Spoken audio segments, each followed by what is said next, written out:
Assalamualaikum warahmatullahi wabarakatuh. Alhamdulillahi rabbil alamin. Wassalatu wassalamu ala asyrafil mursalin wa ala alihi wa sahbihi ajmain. Ashhadu an la ilaha illallah wahdahu la syarika lah wa ashhadu anna Muhammadan abduhu wa rasuluh sallallahu alaihi wasallam la nabiyya ba'da. Rabbi shrah li sadri wa yassir li amri wahlul 'uqdatam min lisani yafqahu qawli. Rabbi zidni ilman warzuqni fahma. A'udzu bikalimatillahi tammati min syarri ma khalaq. Bismillahillazi la yadurru ma ismihi syai'un fil ardi wala fis sama' wa huwas samiul alim. A'udzu billahi minasyaitonir rajim. Bismillahirrahmanirrahim. Bapak Ibu jemaah subuh rahimakumullah. Syukur alhamdulillah kita aturkan kehadiran Allah Subhanahu wa taala atas segala limpahan rahmat hidayah dan inayahnya. Alhamdulillah pagi ini kita dapat melaksanakan ibadah salat subuh berjamaah. Doa dan harapan kita mudah-mudahan ibadah yang kita laksanakan diterima oleh Allah dan menjadi amal yang soleh bagi kita. Amin ya rabbal alamin. Salat dan salam kepada Allah kita mohonkan semoga tercurah selalu untuk arwah Nabi Muhammad sallallahu alaihi wasallam. Allahumma shalli ala Muhammad wa ala ali Muhammad. Pada pagi hari ini sebagai materi kuliah subuh kita ambil materi daripada kandungan surat Maryam ayat 71 dan 72. Di dalam surat Maryam ayat 71 sampai ayat 72 ini apa kata Allah Subhanahu wa taala?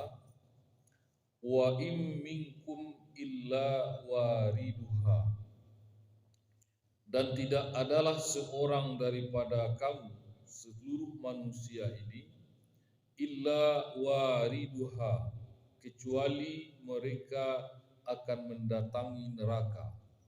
Jadi setiap kita ini nanti akan mendatangi neraka. Di semuanya. Berarti seluruh orang-orang yang hidup di atas dunia ini nanti ke neraka. Iya. Cuman persoalannya apakah masuk? Tidak semuanya. Tapi kita akan mendatangi neraka. Itu. Lalu kemudian ayat ini di dalam kitab tafsir diberikan penjelasan hadis dari Rasulullah Shallallahu Alaihi Wasallam yang diriwayatkan oleh Imam Bukhari dan Imam Muslim. Ada beberapa hadis yang menjelaskannya. Apa kata Rasulullah Sallallahu Alaihi Wasallam? Di atas daripada neraka jahanam itu, wa yutrabu jisru jahannama. Di atas neraka jahanam itu nanti akan dibentangkan sirat. Sirat. Kita menyebutnya dengan siratal mustaqim. Sebenarnya namanya cuma sirat. Nah, kenapa kita sering menyebutnya siratal mustaqim? Sebab siratal mustaqim inilah yang sering kita ucapkan 17 kali sehari semalam di dalam surah Al-Fatihah. Ihdinas siratal mustaqim. Tapi sebenarnya yang di atas neraka itu yang membentang itu namanya cuma sirat. Cuman adalah biasa akhirnya disebut siratal mustaqim. Siratal mustaqim. Jembatan siratal mustaqim. Kalau keterangan siratal mustaqim itu adalah siratal ladzina an'amta alaihim. Itu yang katakan jembatan siratal mustaqim. Ghairil maghdubi alaihim waladdallin. Jadi namanya sirat. Lalu kata Rasulullah, fa'akunu awwalam mayyujizu, dan aku adalah orang yang pertama sekali lewat. Jadi yang pertama sekali lewat itu Nabi pertama sekali lewat. Ketika Rasulullah SAW lewat, maka para nabi lain mereka wa du'aur rusuli yauma izin Allahumma sallim. Ya Allah, berdoalah para rasul ini ketika Rasulullah SAW lewat. Berdoalah mereka, apa katanya? Ya Allah, selamatkanlah. Begitu khawatirnya. Kau di bawah kalau dalam bayangan awak kini tapi bontu itu wallahu alam. Tak belum pernah terbayang. Tapi kalau di awak terbayang ada jembatan melintih dari Batang Sinama di bawah dan ayu bodang. Kan itu bayangan awak. Kira-kira seperti itu. Kalau mungkin kalau kemampuan kita membayangkan di atas dunia.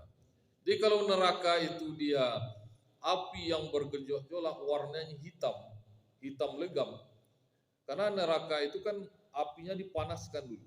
Dari warna merah, kemudian dipanaskan lagi, akhirnya menjadi biru, dipanaskan lagi, akhirnya menjadi warna putih.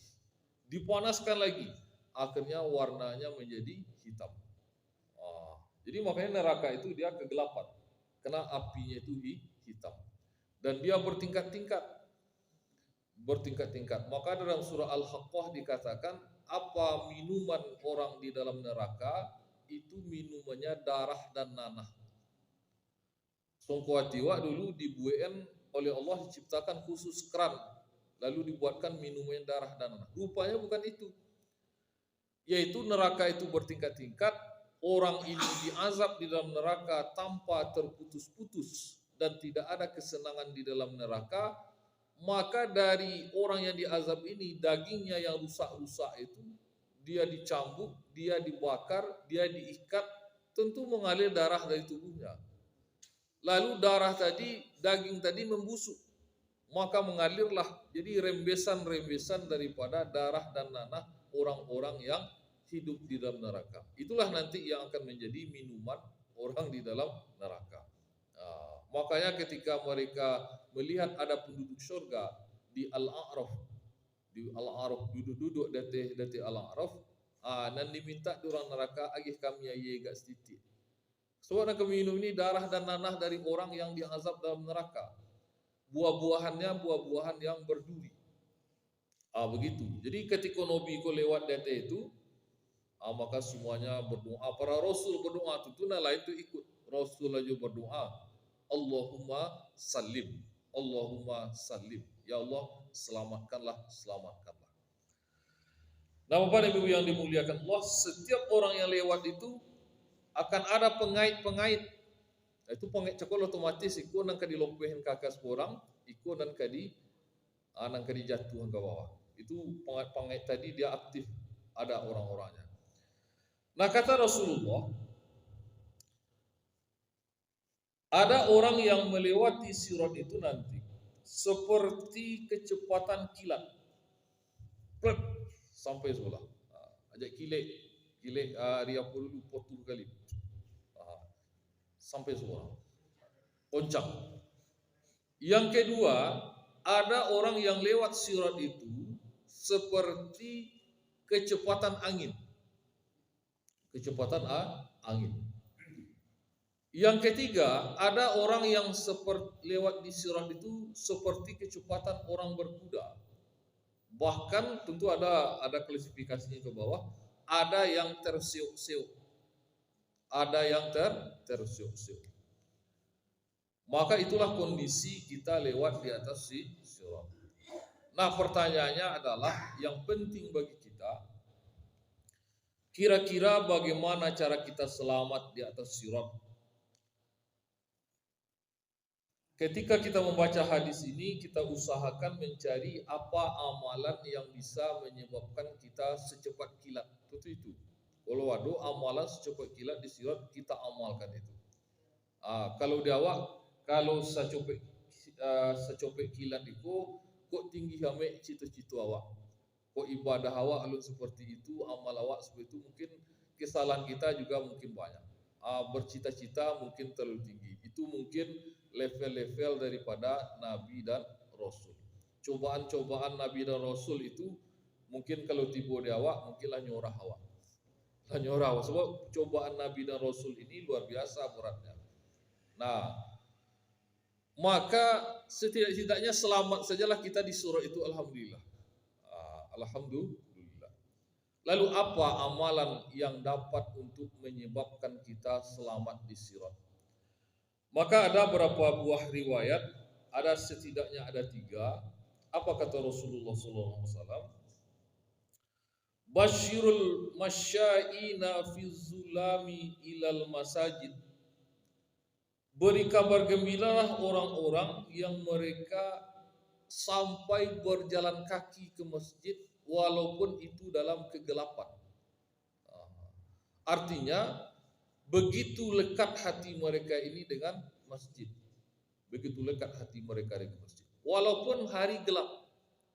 Sebenarnya kalau hari hujan lobe, laba silang-silang pintang, batang pisang di tengah lobuh itu sebenarnya sudah ada bagi kita uzur untuk tidak pergi ke masjid.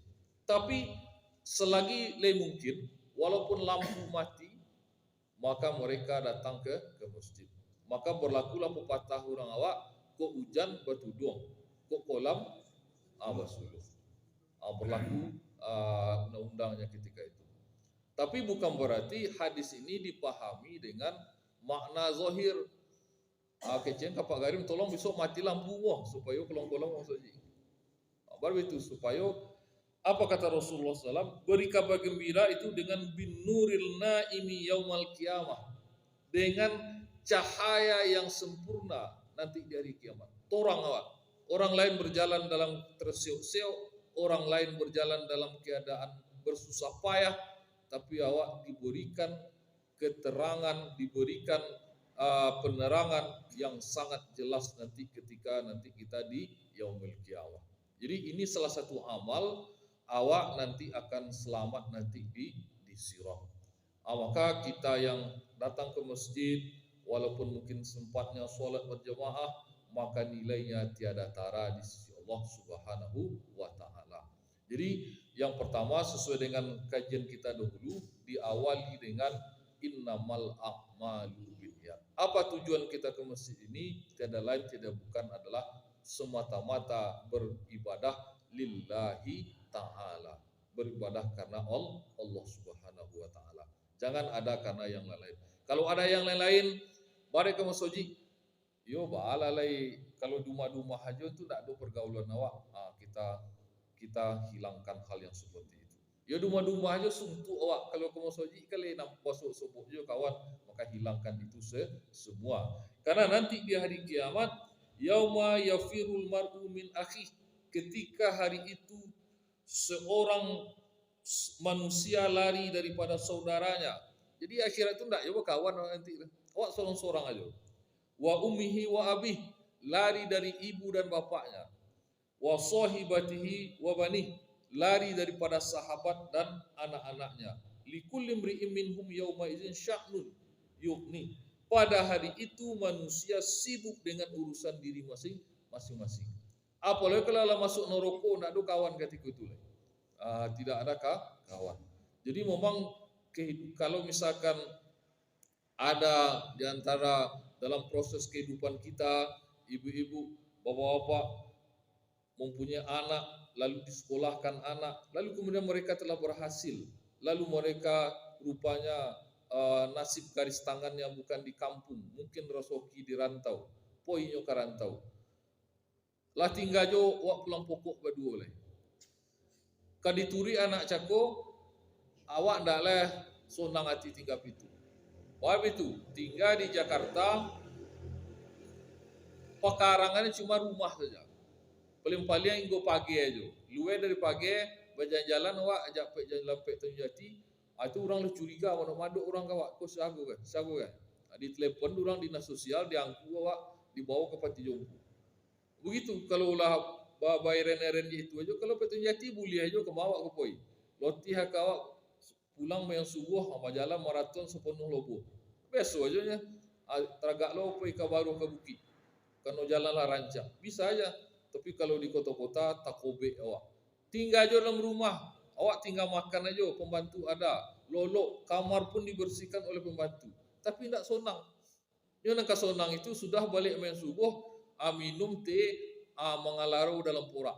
Cari buah rimbang, cari putih bacang, cari niat. Itu nak sonang. Kalau tobik-tobik poluh, alam piang-piang adikku boleh. Awak siap puluh sembahyang zuhur ke masjid. Itu yang akan menyenangkan. Kalau di kota makan, awak makan tapi barang gombu. Awak nak dong garik-garik. Poluh hendak keluar. Alah akhirnya tiba tinggal di rumah laba dua-dua jole. Deh, anak-anak semuanya sudah berhasil, tapi ujungnya tinggal wak pulang pokok. Sebenarnya kalau kita ambil itu sebagai ibrah, maka itu sebenarnya begitulah sebenarnya nanti kita di akhirat itu. Kenapa? Karena kita juga sendiri. Keluarga-keluarga yang banyak ini, anak-anak yang banyak, keluarga kita yang banyak, itu nanti tidak lagi kita pedulikan. Karena kita sibuk dengan urusan kita masing-masing. Nah, Bapak dan Ibu yang dimuliakan Allah. Jadi yang pertama adalah bagaimana seorang mukmin, seorang muslim, hatinya itu dia cinta dengan masjid. Dia mendirikan jemaah di masjid. Alaikum bil jamaah, hendaknya kamu mendirikan jemaah. Ada di suatu pengajian, ada ibu-ibu bertanya di sebuah instansi ada pemerintahan, ada ceramah waktu itu kita mengisi. Bertanya ibu-ibu, Ustaz, kami Ambo tinggal di komplek Ustaz. Jadi kami beli rumah perumnas. Lalu ramailah di perumnas itu. Dan kami ada fasilitas musola, tempat sholat. Awal-awal musola ini didirikan, itu ramai orang sholat di sana. Apa-apa ibu-ibu ramai, penuh musola itu setiap waktu. Lalu karena telah ramai, sepakat pula lah jemaah dengan pengurus bagaimana kita tidak hanya sholat berjemaah, tapi juga kita melaksanakan pengajian supaya bertambah ilmu awak, diulang-ulang balik tentang agama. Ada kala pengajian. Sedang lomak-lomaknya pengajian itu, beberapa waktu berlalu, tiba-tiba ada ceramah. Ceramah itu membuat bubar pengajian. Apa isi ceramahnya? Ibu-ibu itu inyo lebih rancak sembahyang di rumah pada masjid. Itu pengajiannya. Lalu mendengar itu, di antara jemaah itu ada sebenarnya inyo nampui ke musola itu terpasuk. Badik terpasuk, yo kondak pui puluh ke musola tu nak nampak-nampak wah durang itu. Itu. Mendengar pengajian itu wah semangat inyo. Akhirnya hilanglah jemaah dari musola itu. Termasuk jo apa-apa pun akhirnya dia ibu-ibu dah datang, inyo pun dak tibu lagi. Itu kendala yang kami hadapi dan nambu hadapi. Kami bantah ustaz itu pakai hadis. Ndak kau lah kami bantahnya orang. Kami bantah itu po hadis bantahlah di ibu Nabi. Takutlah kami longan ustaz. Akhirnya yo orang juga kami lihat dan dapat akar kami akhirnya menjadi sesuatu hal yang bertanya-tanya kami dalam hati. Kalau seandainya awak sampai itu wah ibu. Itu hilang jemaah ibu lah. Ndak ada ibu.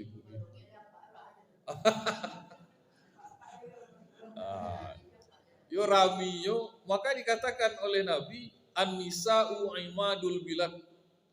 Kalau tidak ada produksi, runtuh negara. Karena perempuan ini adalah tiangnya negara. Apabila sehat apabila sehat selamat perempuannya, selamatlah negara itu. Jadi kalau tidak ada ibu berjamaah, agar sang lah maksudnya. Tidak ada sentuhan. Dan tidak ada tidak ada itu apa-apa aja lah. Jadi bagaimana sebenarnya, dan ini pun bukan hanya di tempat itu. Wah sampai kepada ibu-ibu itu bukan hanya di tempat ibu persoalan itu, tapi juga di tempat-tempat yang lain. Nah, tentu kita tidak bisa mengatakan iko salah, balik aja itu udah. Kan kita tidak bisa seperti itu. Kalau disampaikannya berdasarkan dalil, tentu kita jelaskan berdasarkan dalil. Tidak boleh dalil dibantah dengan logika. Tapi nanti kita lihat dalil itu secara utuh. Jangan hanya sepotong-sepotong atau satu dalil saja. Nah, ini pendapat daripada ulama hadis yang kita sampaikan ini. Karena fenomena ini banyak dalam pengajian-pengajian, banyak fenomena itu. Ada jemaah itu yang dipendamnya jo, ketika wak sampaikan itu semangat keluar sekali. Yo buya. Kami selama lah 80 tapi tidak ada yang menjolehan. Sungguh kami on yang ngejoleh. Bagaimana sebenarnya Bapak dan Ibu? Dalam hal ini persoalan kedudukan wanita pergi ke masjid itu ada sebenarnya dua pendapat. Ada sebenarnya dua riwayat hadis. Sebenarnya ada beberapa riwayat hadis, tapi kalau kita kelompokkan ada dua. Nah, itu yang pertama. Yang kedua adalah hadis itu bukan melarang. Bukan melarang. Tetapi yang pertama kita lihat dulu mana yang dijadikan sebagai alasan wanita itu utamanya sholat di rumah. Ada salah seorang wanita, dia bertanya kepada Rasulullah. Apa katanya? Ya Rasulullah, ini hadis riwayat Imam Ahmad. Inni uhibbus sholata ma'aka. Sesungguhnya aku suka sholat bersama dengan engkau. Itu kata wanita tadi kepada Rasulullah. Apa kata Rasulullah? Alimtu, saya mengetahui engkau suka sholat denganku. Lalu dalam hadis ini ada agak panjang matanya ke bawah, tapi intinya kata Rasulullah SAW, sholatmu di rumahmu lebih baik daripada sholat dengan bersamaku. Jadi kalau engkau sholat di rumah itu lebih baik daripada engkau sholat denganku. Itu hadis yang disampaikan oleh orang yang mengatakan wanita itu lebih utama sholat di rumah. Kalau seandainya sampai hadis itu ke ibu baki kiro aja. Hadis kah yang nak gurah-gurah kah? Aduh mah ya lah.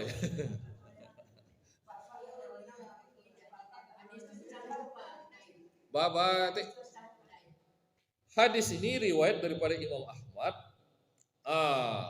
Persoalan sah tak sah wiku lah apun, tapi hadisku riwayat Imam Ahmad. Kempani aja mah ya dinya. Sah itu tak? Nah itu yang pertama. Ada lagi hadis dari siapa namanya, dari Imam Abu Dawud. Ada lagi hadis satu lagi. Nah tapi kan waktunya sudah selesai lagi. Ado kaji salam pilai. Lalu ada hadis lain. Jadi kalau kita bertanya apa dalil dasarnya yang mengatakan bahwasanya wanita itu lebih utama sholat di rumah, ini hadisnya. Tapi ada hadis lain riwayat Imam Muslim. Apa kata Rasulullah?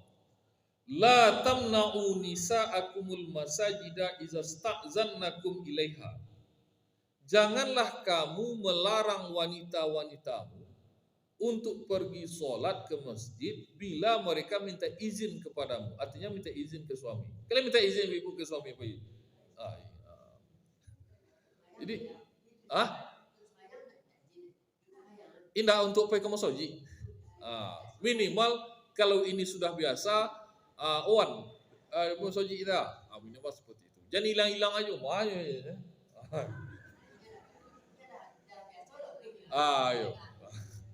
ayo, walaupun biasa lobeh, tapi kan magi kode jo. Dia memang subuh lah.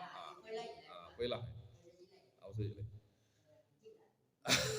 Sebab begini, hadis itu berbunyi izasta'zannakum ilaiha. Apabila para istri tadi minta izin ke suami. Jangan kamu larang. Jadi kalau minta izinnya la tamna'u, jangan kamu larang. Jadi kalau perempuan itu ingin dia pergi ke masjid, ke masjid tujuannya jangan dilarang. Artinya pertama, wanita itu dia boleh pergi ke masjid. Itu pertama. Bukan dilarang, tapi boleh. Nah, bagaimana kedudukannya dengan persoalan tadi? Nabi mengatakan tidak dilarang, tapi kenapa Nabi mengatakan lebih utama sholatnya di rumah? Maka dari dua dalil ini ada suatu teori atau suatu metode yang dipakai oleh ulama hadis. Apabila sebuah hadis apabila dua hadis atau lebih seolah-olah dia ta'arud, bertentangan, maka yang pertama dilakukan dulu menjamak. Dijamak itu artinya disatukan hadis tadi, dikumpulkan, lalu dilakukan identifikasi kenapa berlawanan. Kalau bisa kedua-duanya tetap diamalkan, jangan pakai cek dicampur. Bukan itu, tetapi dijamak dulu, dicari dulu ilatnya apa. Apa ilatnya? Lalu ini kata ulama hadis, ternyata kondisi di zaman Nabi dahulu itu bagi wanita kalau dia keluar rumah, maka itu ada ada resiko-resikonya, termasuk terjadinya fitnah bagi wanita itu. Nah, ini ilat kata ulama. Kenapa? Karena jangan kita bayangkan dahulu masjid di zaman Nawah dengan zaman Nabi itu sama. Mungkin dinding-dindingnya masih belum serapi di kita dan sebagainya. Sehingga murah bagi orang-orang yang tidak bermaksud baik untuk melakukan perbuatan-perbuatan yang tidak baik. Lampu-lampu mungkin listrik ulun ada gitu, pakai lampu minyak. Sehingga kalau mencibuk orang dari luar itu nampak dari belakang, di belakang lu ada lampu, cuma mungkin di dalam saja. Wallahu a'lam bishawab, bagaimana keadaan waktu itu. Batik keselamatannya ataupun juga dari gangguan-gangguan orang lain. Karena suasananya berbeda dengan suasana kita pada hari ini. Ada satu contoh kisah yang sangat masyhur. Suatu kali pernah istri Rasulullah SAW Aisyah berjalan bersama rombongan, lalu berhenti di suatu tempat, lalu kemudian berjalan lagi. Nah, setelah mereka berhenti berjalan kembali ini, Aisyah merasakan dukuh hilang. Tadi kata Aisyah, kalung ini masih terasa ketika berhenti di tempat itu. Kini tidak sobok. Maka nyonjongoklah dia kembali di Aisyah ke belakang. Balik ke tempat itu. Bertemu. Lalu karena dia mencari-cari itu ada seorang laki-laki. Karena dia tahu ini Aisyah istri Nabi, maka laki-laki tadi mengantarkan Aisyah kembali ke rombongan. Tetapi karena nampak oleh orang Aisyah datang ke rombongan tadi, maka terjadilah rumor yang tidak baik kepada beliau. Sampai-sampai waktu itu Abu Bakar marah kepada Aisyah. Lalu turunlah kemudian ayat Al-Quran menjelaskan, mengklirkan peristiwa tersebut. Begitu besar resiko. Nah, kini kalau ada ibu-ibu ke sawah ke baru kunci atau ke baru, misalkan, lalu lah kateh lah sangonam tibo dateh, rupo tibo dateh siap pembonasi, rupo tinggal pe buah tangkerambi pe baru saku. Jopuk ke baru. Lalu ada apa-apa na lambek kateh, nyonya nampangku samulah montota nyo kateh. Ada orang ibu begitu. Teminyang lah cewek aja siapa kan ada itu. Atau misalkan ibu-ibu pergi sembah subuh pernah ada gangguan. Ibu Dayu lah berapa tahun pergi main subuh kamu soji. Tambahlah baralah mau jadi, mungkin masih gadi-gadi ketika jadi jemaah di Soji. Aduh, pernah ada orang ganggu kamu soji? Tak pernah. Di kojuk-kojuk orang bagai minimal kalau tidak diganggu di kojuk, di gantung-gantung ada orang contoh telopong dah tu di gadik-gadiknya. Aduh, pernah? Tidak pernah. Lah sekian puluh tahun lamanya enggak pernah. Jadi kata ulama hadis, situasi waktu itu dan mungkin struktur sosiologis masyarakat kita itu memang berbeda.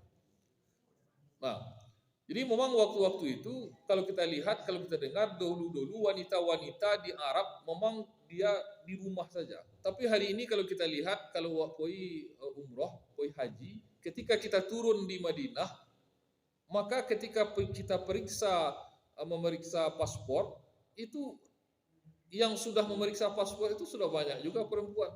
Lah produksi juga dan memeriksa. Jadi hari ini melihat situasi kondisi itu, keadaan sudah berubah.